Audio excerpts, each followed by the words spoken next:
కూటమి ప్రభుత్వం అభివృద్ధి దిశగా సాగుతోందని ఎమ్మెల్యే బోనెల విజయ్ చంద్ర తీవ్రంగా కొట్టాడారు.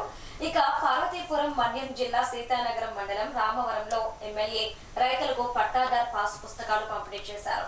దేశంలోనే 25% వ్యాపార పెట్టుబడులను ఆకర్షించిన ఏకైక రాష్ట్రంగా ఆంధ్రప్రదేశ్ ను నిలిపిన ఘనత ముఖ్యమంత్రి చంద్రబాబు నాయుడుకి దక్కుతుందన్నారు. మహిళలకు ఉచిత బస్సు ప్రయాణం, ఆటో కార్మికులకు ఏడాదికి 15,000 రూపాయలు ఆర్థిక సాయం వంటి పథకాలతో ప్రభుత్వం ప్రజల మనసు గెలుచుకుందని ఎమ్మెల్యే విజయ్ చంద్ర అన్నారు.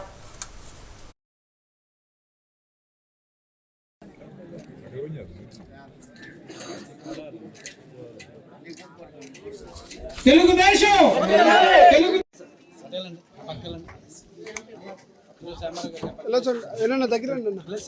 చంద్రబాబు నాయుడు గారు కానీ లోకేష్ గారు కానీ ఎప్పుడైనా బూతులు ఆడారా?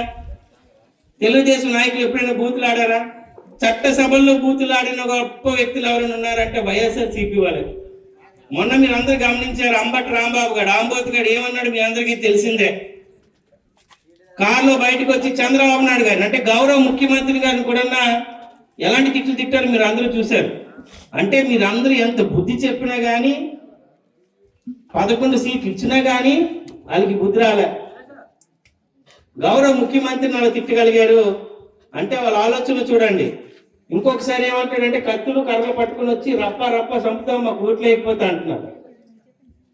చంపుతా ఉన్నాడు కోట్లు వేస్తారు, అభివృద్ధి చేస్తారన్న వాళ్ళు కోట్లు వేస్తారు అనేది ప్రజలు నిర్ణయించుకుంటారు. ప్రజలు ఆల్రెడీ ఒక మంచి నిర్ణయాన్ని ఇచ్చున్నారు. ఈ రాష్ట్రాన్ని బాగు చేయగలిగిన వ్యక్తి చంద్రబాబు నాయుడు గారు.